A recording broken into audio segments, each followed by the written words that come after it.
పరిశుద్ర మహాగణుడ, నీ ఘనమైన ఉన్నతమైన శ్రేష్టమైన నామానికి కృతజ్ఞతలు స్తోత్రములు చెల్లిస్తున్నాయన. మరి ఒకసారి నేను మమ్మల్ందరినీ నాయన సజీవ లెక్కలో దాచినైనా నీ ఉన్నతమైన కృపలనైనా భద్రపరిచి మరలా నాయన నీ సన్నిధిలో చేరినాయన. ఇదిగో నాయన ఈ సంవత్సరపు నాయన 2వ మాసంలోనికి మీ విలువైన కృప చేతనైనా మమ్మల్ని అందరినీ సంరక్షించి కాచి కాపాడినైనా 2వ మాసపు మొదటి దినంలోనికి మమ్మల్ని అందరినీ చేర్చిన విధానానికై కృతజ్ఞతలు స్తోత్రములు చెల్లిస్తున్నాయన. నీ విలువైన మాటలోనికి నేను వెళ్ళబోతుండగా మా హృదయాలను ఆయన సిద్ధపరచుకొని నీ ఉన్నతమైన మాటలను ఆయన మా హృదయంలో ముద్రించుకొనగలుగుటకు వాటిని అనుసరించిన మా హృదయాలను ఆయన నీ వాక్యంలో వృద్ధి చెందగలుగుటకు అటు కృపను మహాద్భాగ్యం అనుగ్రహించమని క్రీస్తు వారి అతి పరిశుద్ధమైన మీ ప్రార్థనలు అడిగి వేడుకుంటున్నాం తండ్రి. ఆమె కూడి వచ్చిన అందరికీ ప్రభు రక్షకుడైన క్రీస్తు నామములో వందనాలు వేస్తుందండి. మంచిది. ఏ విషయం గురించి మనం మాట్లాడుకుంటున్నాం? తరాల వెనుకున్న దేవుని తలంపు అనే విషయాన్ని గురించి నేర్చుకుంటున్నాం. ఎన్ని విషయాలు నేర్చుకున్నాం మరి?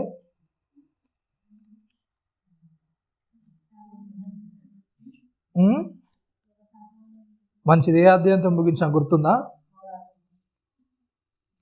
ఎన్ని అధ్యాయంకి వచ్చాపం?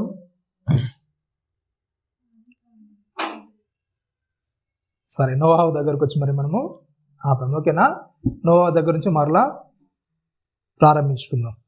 ఆదికాండం 6వ అధ్యాయంలో చెప్తున్నాడు కదా, నరుల హృదయం అనేది చెడిపోయింది, వాళ్ళు భూమి మీద విస్తరించడం అనేది బలాత్కారులు అనేది మారిపోయారని చెప్తున్నాడు. 14 వచ్చినాం, 6:14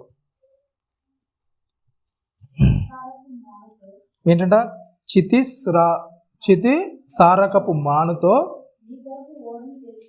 నీ కొరకు ఓడను చేసుకొనుము, అరలు పెట్టి ఆ ఓడను చేసి లోపలను వెలుపటను. ఏమని చెప్తున్నాడు ఇక్కడ? ఏంటంటే చెప్తున్నాడు ఏంటంట, భూమి అంతా కూడా ఏమైపోయింది? చెడిపోయింది. నా సన్నిధికి వాళ్ళ మొర అనేది వినబడింది. వాళ్ళంతా కూడా బలాత్కారులుగా మారిపోయారు. కాబట్టి ఏం చేద్దాం అనుకుంటున్నాను అంటే, నేను భూమిని అంతా కూడా ఏం చేద్దాం అనుకుంటున్నాను, అంతటా కూడా నాశనం చేసేస్తాను, మరలా ఒక కొత్త జనాంగాన్ని ఉత్పత్తి చేయాలనుకుంటున్నాను. కాబట్టి ఏం చేయి, నీ కొరకు నువ్వు ఏం చేసుకో, ఒక ఓడను అనేది సిద్ధం చేసుకో అని చెప్తున్నాడు. ఓకేనా? ఆ ఓడ గురించి చెప్తున్నాడు ఏంటంటే, చితిసారకపు మ్రాణుతో ఏం చేయాలంట, ఏం చేయాలని చెప్తున్నాడు? చితిసారకపు మ్రాణుతో ఒక ఓడను చేసుకో అని చెప్తున్నాడు. అవునా? మరి ఇక్కడ ఈ కర్రను ఎందుకు ఉపయోగించమని చెప్పాడు? ఎందుకు చెప్పండి? అది బలమైనది. ఓకేనా? చితిస్రానకు మానవ కర్ర ఏంటంటే అది బలమైనది.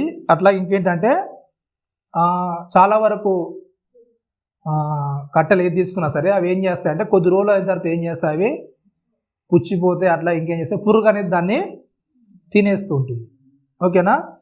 అయితే దీనికి ఉన్న ప్రత్యేకత ఏంటంటే, ఇది ఏం చేస్తుందంటే నీటిలో తేలుతుంది, చాలా తేలిగ్గా ఉంటుంది, అలాగే చాలా పొడవుగా ఉంటాయి అన్నమాట. ఓకేనా? పొడుగా ఉండడం వల్ల దీన్ని ఉపయోగించడానికి కూడా చాలా ఈజీగా ఉంటుంది. అట్లాగే ఏంటంటే దీన్ని నీటిలో వేసినప్పుడు ఏం చేస్తుందంటే తేలుతూ ఉంటుంది. ఎక్కువ కాలం అనేది కట్టె అనేది వస్తుంది. కనుక ఏం చేస్తాడు, ఆ కర్ర అనేది వినియోగించమని దేవుడు చెప్పాడు. ఓకేనా? రైట్. ఇంకా చెప్తున్నాడు ఇక్కడ,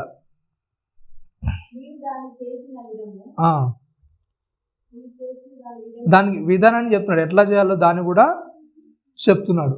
ఓకేనా? రైట్. మీకు అక్కడ ఒక ఫోటో కనబడుతుందా? ఓకేనా? రైట్. ఫస్ట్గా పెద్ద ఓడ ఏంటంటే క్వీన్ మేరీ 2 అంటారు. ఓకేనా? పెద్దది అన్న మన ప్రపంచంలో పెద్ద ఓడ ఏంటంటే క్వీన్ మేరీ 2. దీని పొడవు వచ్చేసి 1132 ఫీట్లు అనమాట. ఓకేనా? ఇది పెద్దది. దీని ఎన్ని అంతస్తులు ఉంటాయంటే 14 అంతస్తులు ఉంటాయి. ఓకేనా? దీంట్లో 14 అంతస్తులు అనేది నిర్మించబడ్డాయి. ఓకేనా? సెకండ్గా ఏంటంటే టైటానిక్, మనకు అందరికీ తెలుసు. ఓకేనా? టైటానిక్ దీని పొడవు వచ్చేసి 882 ఫీట్లు. ఓకేనా? అంత పొడుగు ఉంటుంది. దీంట్లో ఎన్ని అంతస్తులు అంటే 9 అంతస్తులు అనేవి ఉంటాయి టైటానిక్లో. ఓకేనా? రైట్. మూడవది ఏంటంటే నోవాహు ఓడ. దీని పొడవు వచ్చేసి 510 ఫీట్లు 3 అంతస్తులు దేవుడు చేయమన్నాడు. ఓకేనా, 3 అంతస్తులుగా దీన్ని దేవుడు చేయమన్నాడు. ఓకేనా, మరి 570 ఫీట్లు అంటే ఎంత ఉంటుంది సుమారుగా?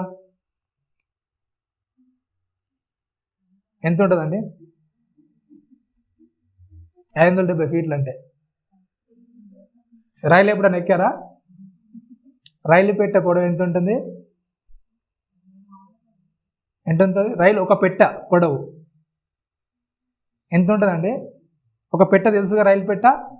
అట్లాంటివి 570 కలిపితే నోవాహు ఓడంతా పెద్దది. 570 రైలు పెట్టెలు కలిపితే ఒక నోవాహు ఓడంతా ఉంటుంది. ఓకేనా, రైట్. దీన్ని 3 అంతస్తులు ఏం చేయాలంటే దేవుడు నిర్మించుకోమని చెప్పాడు. అంటే అంత ప్లేస్ అనేది జంతువులు పట్టాలి, వాళ్ళకి ఆహారం కావాలి, అలాగే వీళ్ళందరూ కూడా దాంట్లోనికి వెళ్ళాలి. ఓకేనా, రైట్. ఇదంతా కూడా జరుగుతున్న ప్రాసెస్లో నోవా గారు ఏమని చెప్తున్నారు, వాళ్ళకి అందరూ కూడా చెప్తున్నారు ఏంటంటే వర్షం అనేది వస్తుంది, ముంచేస్తుంది, అందరూ కూడా ఇబ్బందుల్లోకి వెళ్తారు, కాబట్టి అందరూ కూడా మారండి అని చెప్తున్నారు. కానీ ఏంటి, వాళ్ళకు అప్పటి వరకు కూడా ఏంటంటే వర్షం అనేది ఏంటో వాళ్ళకి తెలియదు. అవునా కదా, వర్షం అనేది అప్పటి వరకు తెలుసా? మరి పంటలు ఎలా వండాయి? వాళ్ళకు పంటలు ఎట్లా వండాయండి? ఏంటంట, భూమి నుండి ఆవిరి లేచి ఏం చేసింది, భూమిని దడపగానే వాళ్ళకి ఏం చేసింది, పంటలనే వచ్చాయి. అప్పటి వరకు వాళ్ళకి వాన అంటే ఏంటో తెలియదు, ఇదంతా కూడా తెలియదు. కనుక నోవాహు గారు చెప్తుంటే ఏమనుకున్నారు అందరూ కూడా? అవునా కదా, అసలు వర్షం అంటే ఏంటో తెలియదు, నీటి తూములు ఇప్పబడ్డం అంటే ఏంటి, అంత నీరు అసలు వచ్చేయడం ఏంటి, ఎప్పుడు కూడా మా జీవితంలో ఇన్ని సంవత్సరాలు అయిపోయింది, ఇన్ని సంవత్సరాల నుంచి కూడా ఏంది మేము చూడలేదు. అవునా కదా, అవునా. ఆదాము తరంకి వస్తేనే ఇక్కడ ఎన్నో తరం వాడు నోవాహు? 10వ తరం వాడు. అవునా, 10 తరాల నుంచి మేము చూస్తున్నాం, ఇప్పటివరకు వాన అనేది తెలియదు, అంత నీరు అనేది వచ్చేది మాకు తెలియదు, నువ్వేంటో పిచ్చోన్లోకి ఓడగట్టేస్తున్నావు. అవునా కదా, దాన్ని చూసి మేము ఎలా నమ్మాలి?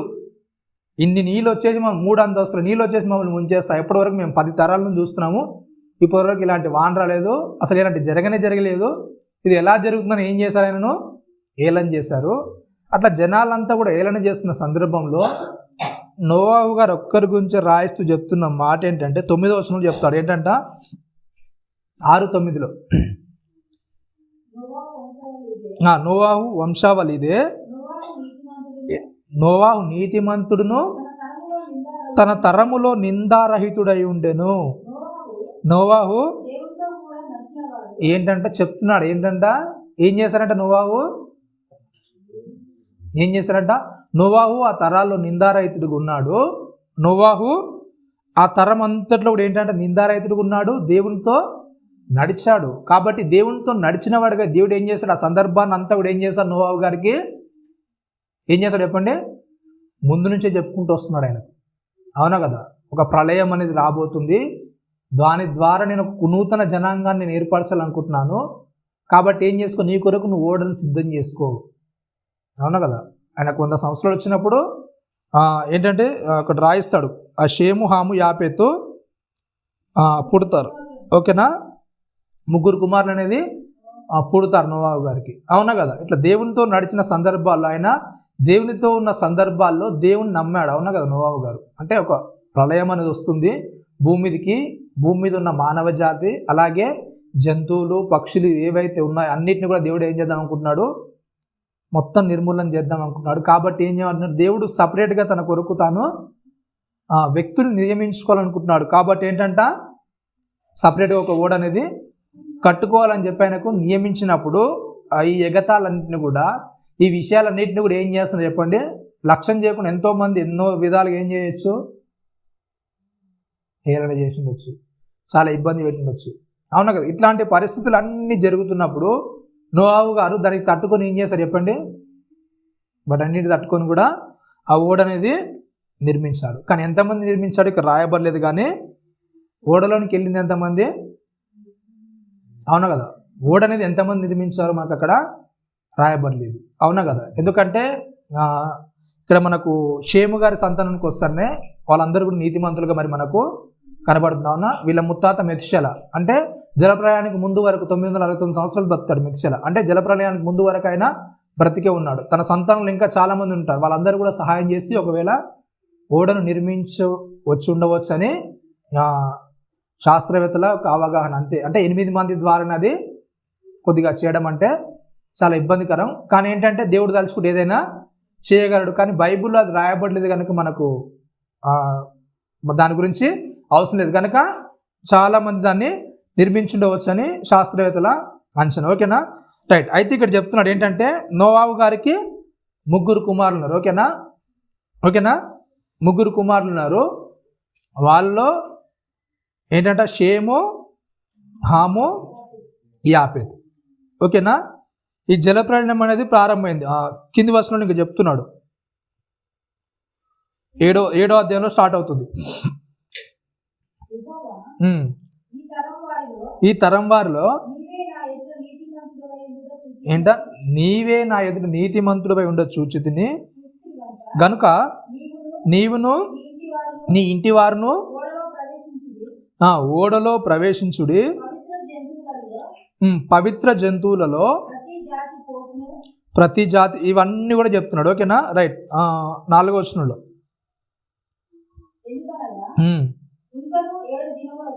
ఇంకను 7 దినములకు నేను 40 పగలును 40 రాత్రులను భూమి మీద వర్షం కురిపించి నేను చేసిన సమస్త జీవరాశులను భూమి మీద ఉండకుండా తుడిచివేయుదునని నోవాహుతో చెప్పాను. ఏమైపోయిందండి? నోవాహు దేవుడు ఒక మాట చెప్పాడు. ఏమని చెప్పాను చెప్పండి? ఎవరైతే నీతో వస్తారో వాళ్ళు అలాగే జంతువులు మాత్రం ఏం చేస్తారు? ఓడలోనికి ప్రవేశిస్తారు. మిగిలిన వాళ్ళంతా పరిస్థితి ఏంటి? మిగిలిన వాళ్ళ పరిస్థితి ఏంటండి? అందరూ కూడా చనిపోతారు. ఓకేనా, రైట్. ఇప్పుడు నోవాహు గారు ఓడలోనికి ప్రవేశించారు. ఓకేనా, ప్రవేశించిన తర్వాత ఆయన పరిస్థితి ఎలా ఉంటుంది మరి? ఎట్లుంటుందండి? ఓడలో ఒకవేళ మీరే ఉన్నారనుకోండి, అవునా కదా, దేవుడు మీతో మాట్లాడాడు. ఏమని చెప్పాడు?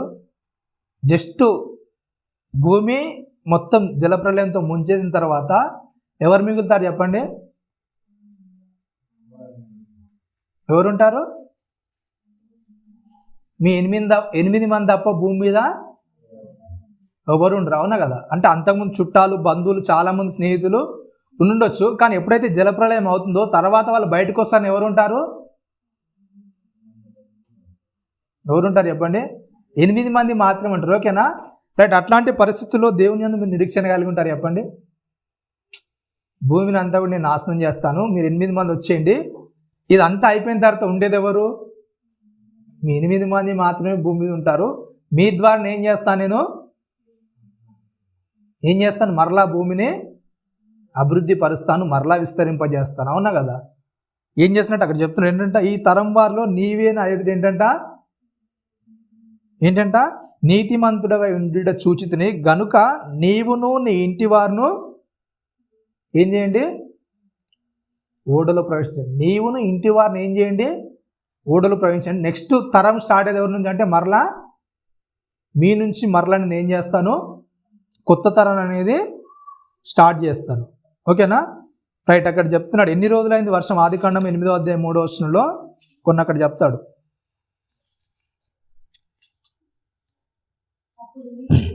అప్పుడు నీళ్లు భూమి మీద నుండి క్రమక్రమముగా ఏంటంట తీసిపోవచ్చుండెను. 150 దినములైన తర్వాత నీళ్లు తగ్గిపోగా ఏంటంట 7వ నెల 17వ దినమున ఏంటంట ఓడ అరారాతు కొండ మీద నిడిచి. ఏంటంటే అండి ఎన్ని రోజులు ఉన్నారంట వాళ్ళు? ఎన్ని రోజులు ఉన్నారండి? 150 దినములు. ఓకేనా, అయితే ఈ జలప్రలయం వచ్చిన తర్వాత కాలంలో మార్పు ఏంటంటే జలప్రలయం రాకముందు ఏంటంటే మన కాలంలో ఉండే రోజులు ఏంటంటే 360 రోజులు మాత్రం. ఓకేనా, సుమారుగా 5 నెలలు అనేది వాళ్ళు ఓడలో ఉన్నారు. ఓకేనా, 155 రోజులు. అవునా, ఎన్ని రోజులు అని చెప్తుండే అక్కడ? 150 దినములు. అంటే ఒక రోజుకి ఎన్ని? ఒక నెలకి ఎన్ని? 30 × 5 ఎంత అండి? అవునా, సుమారు 5 నెలలు వాళ్ళు ఏం చేస్తారు? ఓడలో ఉన్నారు. అవునా, 5 నెలలకు ఎన్ని రోజులు వస్తున్నాయి ఇక్కడ? 150 రోజులు. ఆ లెక్కన 12 నెలలకు ఎన్ని ఉంటాయి? ఎన్నండి? అవునా? మీరు ఎప్పుడన్నా ఇట్లా రౌండ్గా స్కేల్ ఉంటుంది చూసినా 360 degrees అని ఉంటుంది, అవునా కదా? అవునా? దాంట్లో ఎన్ని డిగ్రీస్ ఉంటాయి చెప్పండి? అంటే భూమి తన చుట్టూ తాను తిరగడానికి సూర్యుని చుట్టూ పట్టే దినాలు ఏంటంటే 360 రోజులు. ఎప్పుడైతే ఈ జలప్రలయం వచ్చిందో ఏమైపోయింది చెప్పండి? భూమిలో కొద్దిగా ఏమైంది? మార్పు అనేది జరిగింది, అవునా? ఆ మార్పు వల్ల ఏమైందంటే ఏమైపోయాయి, ఇంకా భూమి తన చుట్టూ తాను తిరిగి సూర్యుని చుట్టూ తిరగడానికి పట్టే కాలం అనేది ఏమైపోయింది? కొద్దిగా మారింది. అలాగే ఇంకేం జరిగిందంటే భూమి మీద ఉన్న దేశాలు ఉంటాయి కదా, అవును, ఎప్పుడైతే అక్కడ రాయబడిన మాట ఏంటంటే నోవాహు గారి విషయాల్లో 11వ విషయం చూడండి, 11వ వచనం 7:11లో నోవాహు యొక్క వయసు 600 సంవత్సరము 2వ నెల 17వ దినమున మహా అగాధ జలముల ఊటలన్నీ ఏంటంటే చెప్పండి, ఏమి ఇవ్వబడ్డాయి అంటే సరిగ్గా చదవండి అక్కడ. మహా అగాధ జలముల ఊటలన్నీ. మహా అగాధ జలముల ఊటలు అంటే ఊట అంటే మీకు తెలుసా? ఊట అంటే ఏంటంటారు? ఊట అంటే ఏంటంటారండి? మీరు అప్పుడప్పుడు చిన్న చిన్న చెరువులలో కానీ చిన్న చిన్న దగ్గర కానీ ఇస్తుంటే దాని నుంచి ఏం చేస్తే చెప్పండి, ఊట అనేది వస్తుంటుంది, ఓకేనా? ఆ ఊట అనేది వస్తుంది. అట్లా నోవాహు గారి కాలంలో పైన తూములు ఇవ్వబడ్డవి కాదు, కానీ అంత నీరు రావడానికి 40 రోజుల్లో కింది నుంచి కూడా ఏమైపోయాయంటే చెప్పండి, ఏమైంది? కింద నుండి నీళ్ళు అని. ఎందుకంటే దేవుడు ఫస్ట్ ఏం చేశాడు చెప్పండి? పేతురు రాసిన 2వ పత్రిక 3వ అధ్యాయము 5-6 వచనాల్లో చెప్తాడు. పేతురు రాసిన 2వ పత్రిక 3వ అధ్యాయం 5-6 వచనాల్లో, ఏలయనగా పూర్వం నుండి ఆకాశం ఉండననియు నీళ్లలో నుండి నీళ్ల వలన సమకూర్చబడిన భూమి ఏంటంటే చెప్పండి, ఏమైందంటే ఏం జరిగిందంట?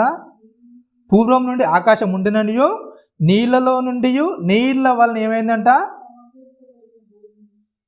ఎట్లా సమకూర్చబడిందంట భూమి? నీళ్ల వలన, నీళ్లలో నుండి ఏం చేయిందంట? అవునా? నీళ్లలో నుండి నీళ్ల వలన ఏం చేసింది? భూమి అనేది కలిగింది. ఆ అగాధ జల ఊటలన్నీ కూడా ఏం చేశాడు దేవుడు? ఏం చేశాడు చెప్పండి? విప్పాడు, అవునా? ఆ 40 రోజుల వర్షానికే భూమి అంతా కూడా నిండిపోతుంది. ఏం చేశాడు? పైన తూములకే కాదు, కింది నుంచి కూడా ఏం చేశాడు దేవుడు? ఆ ఉన్న వాటర్ని అంతా కూడా ఏం చేశాడు? అవునా? విడుదల చేశాడు. ఇట్లా ఎప్పుడైతే విడుదల చేశాడో, ఈ విడుదలైన సందర్భంలో ఏమవుతుందంటే కింది నుంచి ఎప్పుడైతే నీళ్ళు వస్తుంటాయో భూమి ఏమవుతుందో చెప్పండి? ఏమవుతుంది? ఆ ఊటలు అనేవి ఏర్పడుతున్నప్పుడు భూమి మధ్యలో ఏమవుతాయి చెప్పండి? పగుళ్ళు అనేవి, పర్రలు అనేవి వస్తాయి, అవునా? అలా వచ్చినప్పుడు ఏమవుతుంది? భూభాగం అంతా కూడా ఏమవుతుంది? అవునా? కదా భూభాగం అంతా కూడా ఏమవుతుంది? కదిలిపోతుంది, అవునా? అయితే ఇలా కదలడం వల్ల ఏమైందంటే కొన్ని దేశాలు కూడా ఏమైపోయాయి? అప్పుడు ఒక భూభాగం దగ్గర ఉన్నవన్నీ కూడా ఏమైపోయాయి చెప్పండి? దూరంగా జరిగాయి అనమాట. చాలా వరకు ఉన్న దేశాలన్నీ కూడా అక్కడిక్కడ కూడా ఏం చేసాయి? అవి విస్తరించాయి, ఓకేనా? రైట్. ఇలా అన్నీ కూడా జరిగిపోయాయి. చెప్తున్నాడు ఇంకా 40 రాత్రులు 40 పగళ్ళు ఏమైపోయింది? ప్రచండమైన వర్షం అనేది కూర్చుంది. ఇలా అంతా కూడా ఏమైపోయింది? అంతా కూడా జరిగింది, ఓకేనా? ఇవన్నీ కాలంలో మార్పులు, దేశాల మధ్య విభజన మార్పులు, ఇవన్నీ కూడా ఆ జలప్రలయం ద్వారా జరిగిపోయాయి, ఓకేనా? రైట్. ఓకే, ఇవన్నీ కూడా జరిగాయి, విస్తరించింది, ఓకేనా? రైట్. అయితే చూద్దాం వాళ్ళకున్న గుర్తులేంటని కొద్దిగా చెప్తున్నాడు అక్కడ. ఇంకేమని చెప్తున్నాడు? వాళ్ళ సంతానాన్ని గురించి వివరిస్తూ ఉంటాడు, ఓకేనా? 10వ అధ్యాయానికి వస్తానే వాళ్ళ సంతానాన్ని గురించి వివరిస్తూ ఉంటాడు. 10వ అధ్యాయం ఆదికాండము 10వ అధ్యాయంలో ఆదికాండము 10వ అధ్యాయము ప్రారంభ వచనం చెప్తున్నాడు. షేము, హాము, యాపేతు ముగ్గురిది. ఇది నోవాహు కుమారులకు షేము, హాము, యాపేతు అనువారి వంశావళి. జలప్రలయం తర్వాత వారికి కుమారులు పుట్టిరి. ఓకేనా? రైట్. ఇక్కడ చెప్తున్నాడు ఏంటంట, చెప్తున్నాడు యాపేతు కుమారులు ఏంటంటే చెప్పండి. అదే ఆప్షన్. ఓకేనా? మీకు ఇక్కడ ఫొటోస్ కనబడుతున్నాయా? కొద్దిగా జూమ్ చేయాలి. ఓకేనా? రైట్. ఫస్ట్కి ఏంటంట, నోవాహుకు 3 కుమారులు ఉన్నారు. ఓకేనా? ఫస్ట్ కుమారుని పేరు ఏం పేరు? యాపేతు. పెద్ద ఆయనే. ఓకేనా? యాపేతు కుమారులు ఎవరెవరంట? ఏంటంట? గోమేరు. ఓకేనా? గోమేరు అంటే ఎవరంటే జర్మన్ దేశం ఉందా? జర్మన్. ఓకేనా? గోమేరు అంటే జర్మన్కు సంబంధించిన వాళ్ళందరూ కూడా ఎవరు? జర్మన్స్ అంటారు కదా. వాళ్ళు ఎవరి సంతానం నుంచి వచ్చారు? యాపేతు కుమారులో గోమేరు సంతానానికి చెందిన వాళ్ళు. అక్కడ మీకు రాయబడి ఉంటుంది చూడండి. జర్మనీ, ఓకేనా, ఫ్రాన్స్, అలాగే స్పెయిన్. ఓకేనా? Germany, France, Spain, Wales. ఓకేనా? దీనికి సంబంధించిన వాళ్ళంతా కూడా ఎవరు? యాపేతు యొక్క పెద్ద కుమారుల్లో ఒకరైన గోమేరు సంతతి వారు. ఓకేనా? నెక్స్ట్ ఇంకేంటంట, మాగోగు అంటే ఎవరు? అక్కడ రష్యా. అలాగే ఇంకేంటంట, ఏంటంట, రష్యా, ఉక్రెయిన్. ఓకేనా? యాపేతు రెండవ కుమారుడు మాగోగు నుంచి వచ్చిన వాళ్ళు ఎవరు? రష్యా అలాగే ఉక్రెయిన్కు ఉన్న సంతతి. నెక్స్ట్ ఎవరంట, మాదాయ్ ఎవరు? పర్షియా వారు. ఓకేనా? మాదాయ్ ఎవరు? అక్కడ పర్షియాకు సంబంధించిన వాళ్ళందరూ కూడా ఎవరు చెప్పండి? మాదయ్య అయినా మూడో కుమారుడు. అలాగే ఇంకెవరు? యావాను ఎవరు? ఇటలీ. ఓకేనా? ఇటలీకి సంబంధించిన వాళ్ళు. అలాగే ఇంకేంటంటే ఇంకొక ఆయన పేరు ఏం పేరు? తుబాలు ఎవరంటే అర్మేనియాకు సంబంధించిన వారు. ఓకేనా? ఇంకెవరంటే మేషకు, అలాగే తర్షీషు. ఇంకేంటంటే తర్షీష్కి ఇంకో పేరు ఇప్పుడు మనం మాట్లాడుకునేది. తర్షీష్ని ఆల్రెడీ యోనా గారిని వెళ్ళమని చెప్తారు కదా. ఓకేనా? ఆ తర్షీష్కి ఇప్పుడు పేరు మారింది ఏంటంటే స్పెయిన్. ఓకేనా? స్పెయిన్కు సంబంధించిన వాళ్ళందరూ కూడా ఎవరి కుమారులు అండి? ఏం పేరు? తుబాలు. ఓకేనా? మేషకు సంబంధించిన వాళ్ళు. అలాగే ఏంటంటే తీరాసు వాళ్ళందరూ కూడా ఏంటి? ఎక్కడ వారండి? అక్కడ ఇంకో పేరు ఉంటుంది అక్కడ, సరిగా క్లియర్ కనబడట్లేదు. ఏంటంట, సైప్రస్. అంటే దీనికి సంబంధించిన వాళ్ళందరూ కూడా అంటే యూరోప్ అలాగే ఉత్తర ఆసియాకు సంబంధించిన వాళ్ళందరూ కూడా ఏంటి చెప్పండి? ఎవరు వీళ్ళంతా కూడా? నోవాహు యొక్క యాపేతు కుమారులు. ఓకేనా? వీళ్ళంతా కూడా ఇక్కడ నుంచి ఏం చేశారు? యాపేతు ద్వారా వీళ్ళందరూ కూడా విస్తరించారు. ఓకేనా? వీళ్ళందరూ కూడా ఏంటంటే ఐరోపా వాళ్ళు. వీరంతా కూడా ఆ యొక్క యాపేతు సంతానం. ఓకేనా? వీళ్ళు ఎంతమంది? గోమేర్ 1, మాగోగు 2, మాదాయ్ 3, యావాను 4, తుబాల్కు 5, మేషకు 6, తిరాసు 7 మంది. మొత్తము 7 మంది కుమారుల ద్వారా ఏమైంది? ఐరోపా సంబంధించిన ఇదంతా కూడా ఆ జనాంగం అనేది ఏర్పడింది. ఓకేనా? నెక్స్ట్ ఇంకొకరు గురించి అక్కడ చెప్తున్నాడు. ఇంకేంటంట 6వ వచనంలో హాము కుమారులు ఏంటంట? వీళ్ళంతా కూడా ఎక్కడంటే మైదాన ప్రాంతాల్లో నివసించే వీళ్ళంతా కూడా. ఓకేనా? వాళ్ళ గురించి చెప్తున్నాడు. ఏంటంటే ఫస్ట్ కుమారుడు ఎంతమంది? కుమారులు 4 కుమారులు. ఓకేనా? 4 కుమారులు పేర్లు చెప్తున్నాడు. ఏంటంట ఫస్ట్ ఆయన పేరు ఏంటి? కూషు ఎవరికి? ఏంటంట ఇథియోపియాలకిన మూల పురుషుడు. ఓకేనా? కూషు అయినట్టు ఆయన ఎవరికి మూల పురుషుడు? ఇథియోపియాలందరికి కూడా మూల పురుషుడు. అలాగే రెండో కథను మిస్రాయిము అంటే ఎవరు? ఈజిప్టు ప్రజలందరికీ కూడా మూల పురుషుడు. అంటే మిస్రాయిం చూసుకున్నాం కదా. నెక్స్ట్ ఏంటి? పూతు. ఓకేనా? పూతు ఏంటంటే లిబియా మరియు ఆఫ్రికా ప్రజలకి ఏంటినా మూల పురుషుడు.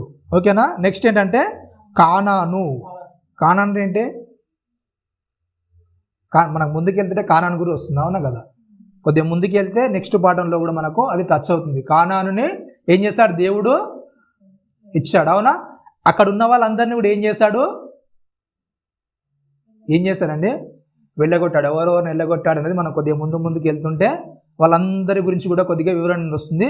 ఫస్ట్గా కొద్దిగా శాంపుల్ ఏంటంటే కానాన్, ఓకేనా. కానాన్ అంటే ఏదోమీయులకు ఈయన మూల పురుషుడు, ఇజ్రాయేల్ ప్రవేశించిన దేశం అది, ఓకేనా. కానాన్, అందుకే ఈయన పేరు మీదగానే కానాన్ అనే పేరు అనేది ఆ ఊరికి వచ్చింది, ఓకేనా. రైట్, నెక్స్ట్ ఇంకొక ఆయన పేరు ఏం పేరు, ఇంకొక ఆయన ఎవరండి, షేము, ఓకేనా. షేముకి ఎంతమంది సంతానం చూడండి అక్కడ,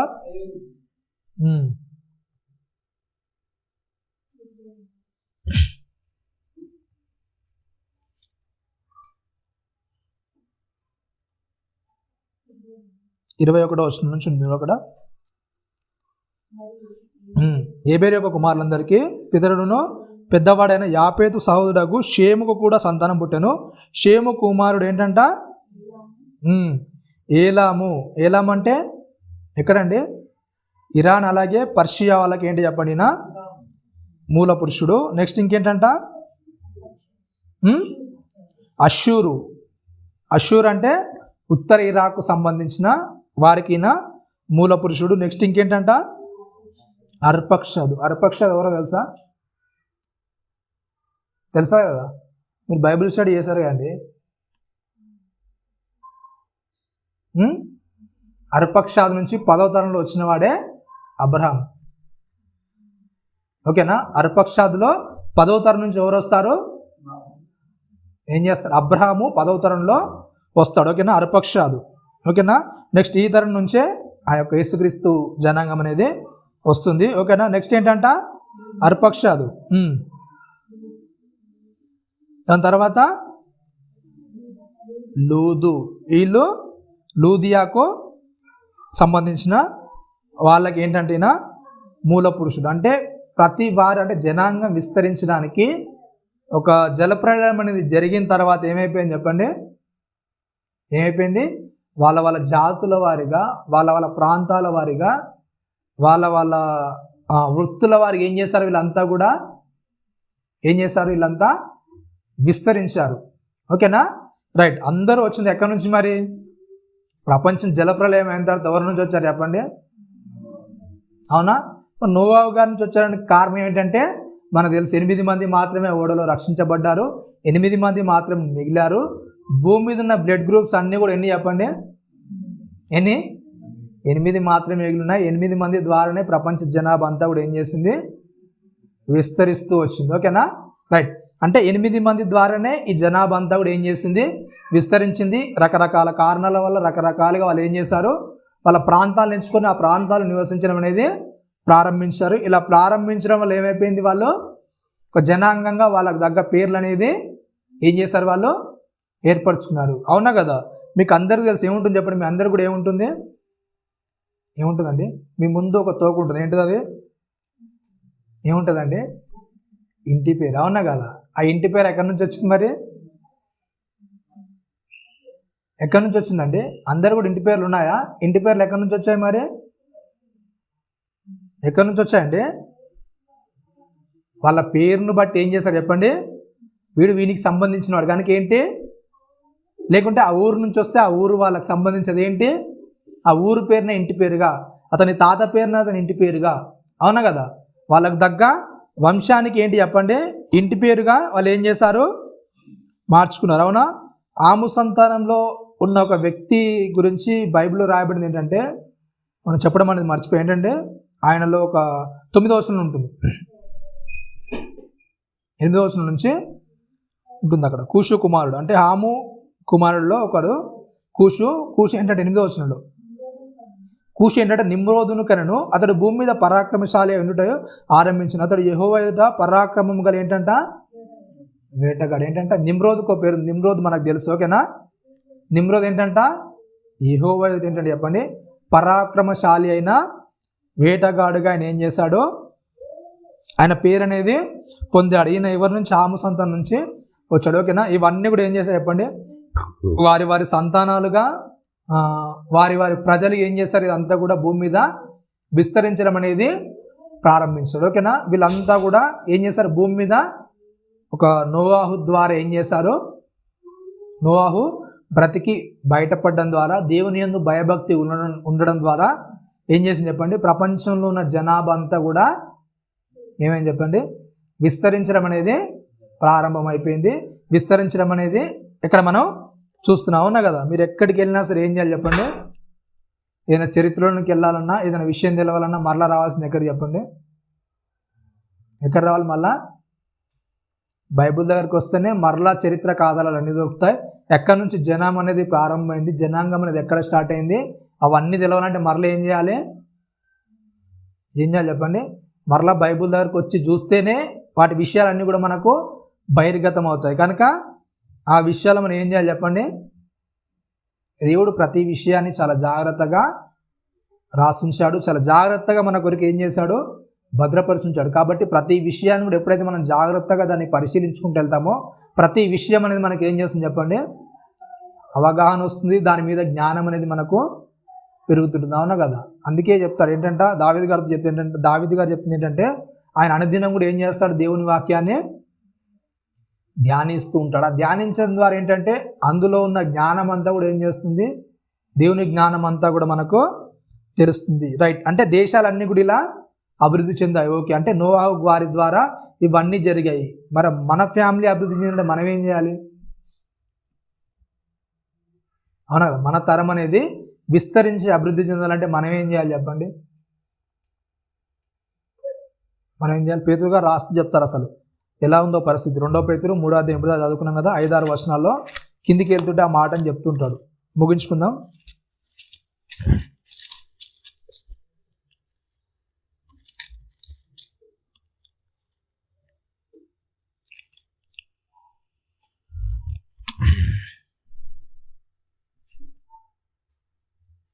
ఐదవ వచనం, ఏలయనగా పూర్వం నుండి ఆకాశం ఉండిననియో నీళ్లలో నుండి నీళ్ల వలన సమకూర్చబడిన భూమియో దేవుని వాక్యం వలన కలిగిననియో వారి బుద్ధిపూర్వకంగా మరుతురు.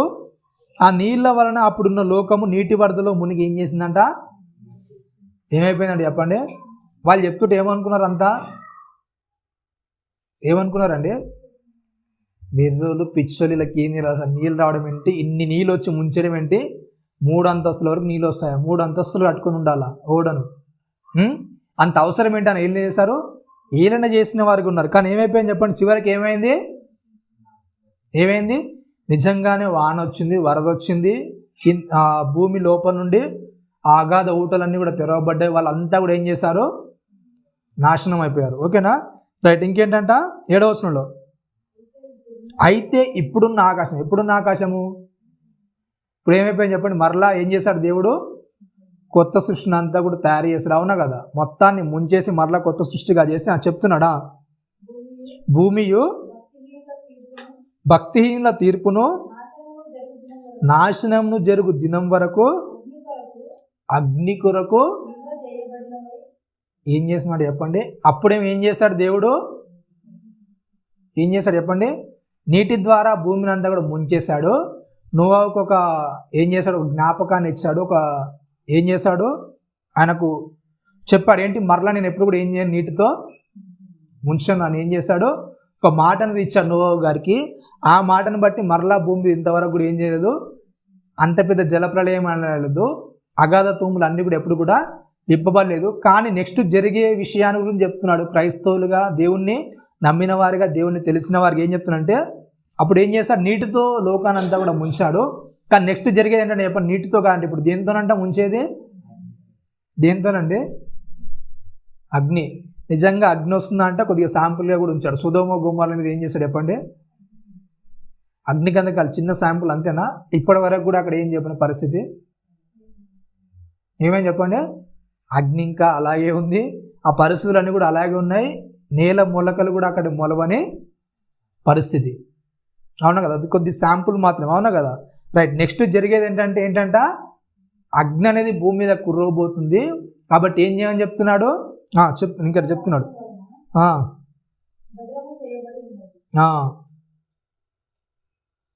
భద్రం చేయబడి ఉన్నవి ప్రియులారా ఒక సంగతి మర్చిపోకుడి, ఏలయనగా ప్రభువు దృష్టికి ఒక దినము 1000 సంవత్సరముల వలన 1000 సంవత్సరములు ఒక్క దినం వలన. ఏంటంట ప్రియులారా, మర్చిపోకండి. ఏంటంట జలప్రళయం మన తర్వాత జరిగిన సందర్భం ఏంటంటే, అంతకుముందు బతికిన వాళ్ళు అంత సంఖ్య కూడా ఏంటి చెప్పండి,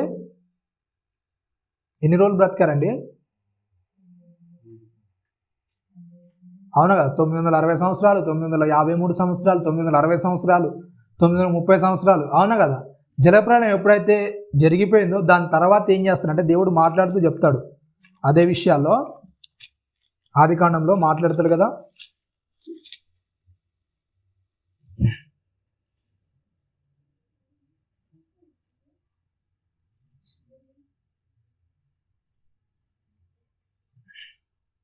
మూడో వచనంలో 6:3,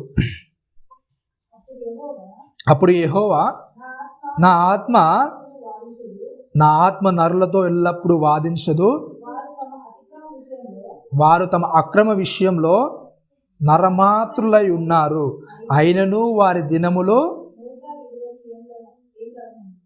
ఏంటంట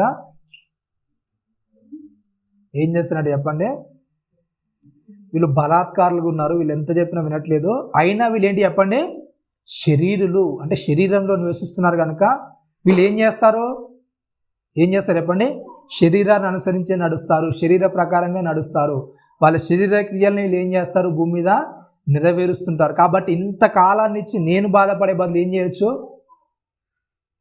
అవును కదా, 900 సంవత్సరాలు ఇస్తే 900 సంవత్సరాల దాకా ఏం చేయాలి దేవుడు, అవునా. కానీ పేతురు గారు రాస్తే ఏంటంటే 1000 దినాలు కూడా దేవుని దృష్టికి ఏంటంట ఒక్క దినం. అలా ఒక్కరోజు జరిగిపోయే జీవితానికి కూడా దేవుడు ఏం చేస్తాడు చెప్పండి, అంతకాలాన్ని ఇచ్చి ఆ ఇబ్బంది పడడం ఎందుకని ఏం చేస్తానంట 120 సంవత్సరాలు.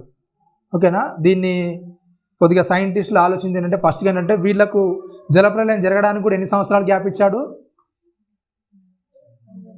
ఏంటండి, 120 సంవత్సరాలు వాళ్ళకి ఇచ్చింది కూడా, అవునా. వీళ్ళ గురించి అలాగే ఏంటి చెప్పండి, నెక్స్ట్ రాబోయే తరాలకు కూడా ఏం చేస్తాడు, ఆయుష్ అనేది ఏం చేశాడు, తగ్గించాడు. ఎందుకు తగ్గించాడంటే వాళ్ళైనా సరే ఏం చేయాలి చెప్పండి, ఏం చేయాలి, ఆ రక్షణ అనేది తెలుసుకొని దేవుని గురించిన భయాన్ని అనేది కలిగి ఉండాలి. అవునా కదా, దేవుని కొరకు భయభక్తులు కలిగి ఉండాలి. అవునా. 900-800 సంవత్సరాలు బ్రతికిన వాళ్ళే దేవుని కొరకు భయం కలిగి ఉంటే చిన్న జీవితకాలం 100 సంవత్సరాలు ఎంత భయం కలిగి ఉండాలి, అవునా కదా. అవునా. 900 సంవత్సరాలు పైన బ్రతికిన వాళ్ళందరూ మెతిషేల కానీ వీళ్ళందరూ కానీ వాళ్ళ పరిస్థితులు ఏం చెప్పండి, దేవుని గురించి ఆలోచించి దేవుని మీద అనుకుని ఏం చేశారు, బ్రతికిన జీవితాలు ఉన్నాయి. అవునా కదా. 300 ఏళ్ళ తర్వాత ఆయన గురించి రాయిస్తే హానోకి ఏం చేశారు చెప్పండి, దేవునితో నడిచినాడు, అంటే 300 సంవత్సరాలు. అవునా. అంటే వాళ్ళ పరిస్థితులు అన్నింటినీ కూడా ఒక 100 సంవత్సరాలు గడిపిన జీవితం ఉన్న మనము దేవునితో ఎందుకు బ్రతకలేకపోతున్నాం మరి, అవునా కదా.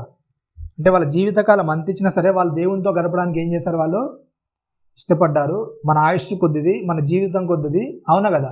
ఇవన్నీ తెలిసిన తర్వాత కూడా మనం ఏం చేస్తాం చెప్పండి, ఏం చేస్తాం. అయితే పేతురు గారు రాస్తూ ఒక మాట చెప్తారు అక్కడ జాగ్రత్తగా చూస్తే,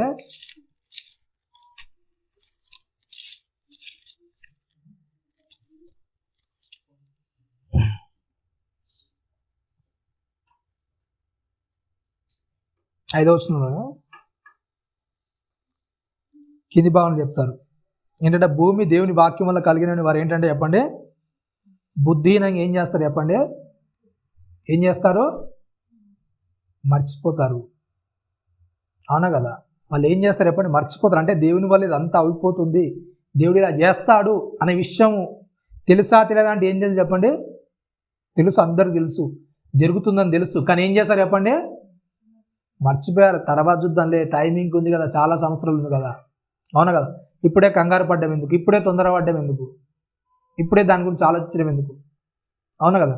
ఉన్న లైఫ్ని ఏం చేయాలి, ఎంజాయ్ చేయాలి, తర్వాత సంగతే తర్వాతలే, అవునా కదా. వాళ్ళు బుద్ధిపూర్వకంగా ఏం చేస్తారు, మర్చిపోయారు. అలా మర్చిపోవడం వల్ల ఏమైపోయింది చెప్పండి, ఒక తరం అనేది ఏమైపోయింది, కొన్ని తరాలు అనేవి ఆ యొక్క జలప్రలయం ఏం చేశారు, ముంచేయబడ్డాయి, నశించిపోయాయి, అవునా కదా. కాబట్టి ఏంటంటే చాలా జాగ్రత్తగా ఎప్పుడైతే మనం భావి తరాలకు మన భవిష్యత్తు అందించాలనుకుంటున్నామో దేవుని ఎడల ఏం చేయాలి చెప్పండి? ఏం చేయాలి? జాగ్రత్త కలిగి ఉండాలి. చాలా జాగ్రత్తగా మనము దేవుణ్ణి వెతకడం అనేది ప్రారంభించాలి. ఎప్పుడైతే దేవునిలో మనం నిలబడగలుగుతామో తర్వాత తరం వారు ఏం చేస్తారు చెప్పండి? మనము దేవునిలో నిలబెట్టగలిగిన వారం అవుతాము. తర్వాత తరాలు ఏమవుతాయి చెప్పండి? దేవునిలో నిలబడినవి ఉంటాయి. అవునా? ఎన్నో తరాలకు ముందు వచ్చిన వాళ్ళు, అవునా కదా? ఒక నోవాహు ఒక్కడు దేవునిలో నిలబడడం వల్ల నోవాహు కుమారుల ద్వారా ఏమైపోయింది చెప్పండి? ప్రపంచ జనాభా అంతా కూడా విస్తరింపబడింది. అవునా? ఒక 8 మంది దేవునికి నమ్మకంగా ఉండడం ద్వారా 8 మంది ద్వారా ప్రపంచం అంతా కూడా ఏం చేయింది? విస్తరించబడింది. కాబట్టి ఎప్పుడైతే మనం దేవునిలో ఉంటున్నామో ఆ దేవుని ఎడల మనం జాగ్రత్తగా భయభక్తి కలిగి ఉంటే ఆ భక్తి ద్వారా ఏం చేస్తాం చెప్పండి? మనం దేవుని శక్తిని ఆశ్రయిస్తాం, దేవుని అనుసరించి మనము బ్రతకగలుగుతాం. కాబట్టి ప్రతి విషయంలో కూడా మనం ఏం చేయాలి చెప్పండి? చాలా జాగ్రత్తగా ఉండాలి. నెక్స్ట్ వచ్చే ఆదివారం మనం నేర్చుకునేది ఏంటంటే 11వ అధ్యాయంలో స్టార్ట్ అవుతుంది. అవునా కదా? ఏం స్టార్ట్ అవుతుంది? 11వ అధ్యాయంలో ఆదికాండం. ఏమవుతుందండి? వాళ్ళొక పేరు సంపాదించాలనుకుంటారు, ఆ పేరును బట్టి గొప్పగా బ్రతకాలనుకుంటారు. కానీ ఏంటి చెప్పండి? దేవుడు ఏం చేస్తాడు? ఏం తారుమారు చేశాడు? భాషలు. ఓకేనా? రైట్. నెక్స్ట్ ఏంటి? దేవుడు ప్రపంచ జనాభాలో ఏం చేశాడు చెప్పండి? భాషలు అనేది ఎలా ప్రవేశపెట్టాడు. ఓకేనా? దాని గురించి మనం వచ్చే ఆదివారము నేర్చుకుందాం. ఓకేనా? నోవాహు తర్వాత తరాలు ఎలా ప్రారంభించబడ్డాయి, అలాగే ప్రపంచానికి ఎలా విస్తరించాయని మనము ఏదో నేర్చుకున్నాము. నెక్స్ట్ ఆదివారం మిగిలిన విషయాల గురించి నేర్చుకుందాం. మ్యాక్సిమం కూడా అన్నీ ఏమవుతాయి చెప్పండి? బైబిల్లో ఉన్న విషయాలు అన్నీ కూడా కవర్ అవుతుండొచ్చు. అవునా కదా? తరాల గురించి అంటే, అవునా కదా? కాబట్టి చాలా జాగ్రత్తగా శ్రద్ధగా వినడానికి మనం ఆసక్తి కలిగి ఉందాం. దాని గురించి ఎక్కువ నేర్చుకోవడానికి, బైబిల్ మీద ఎక్కువగా ఆసక్తి కలిగి ఉండడానికి మనం ప్రయత్నం అనేది చేద్దాం. తల ఉంచుకుంటే చిన్న ప్రార్థన చేసుకుందాం. పరిశుద్ధ మహాగణుడా, నీ ఘనమైనతమైన శ్రేష్టమైన నామానికి కృతజ్ఞతలు స్తోత్రములు చెల్లిస్తున్నాయన. విన్న మాటలు నాయన మా హృదయంలో ఫలించినాయన. నీ కొరకు నాయన ఉన్నతంగా జాగ్రత్తగా మా బ్రతుకులను కట్టుకొనగలుగుటకు నాయన, ఒక నీతిమంతునిలాగా నాయన మా జీవితాలను నాయన మీ కొరకు భద్రం చేసుకునే అటు కృపను మహత్భాగ్యాన్ని మాకు అందించినాయన. అలాగే జరగనున్న పాఠంతులను బల్లలను తోడుగా ఉండి మీకు మహిమకరంగా జరిగే అటు కృపను మహత్భాగ్యాన్ని అందరికీ అనుగ్రహించమని క్రీస్తు అతి పరిశుద్ధమైన నామమున ప్రార్థన మనం అడిగి పెట్టుకుంటున్నాం. ఆమేన్.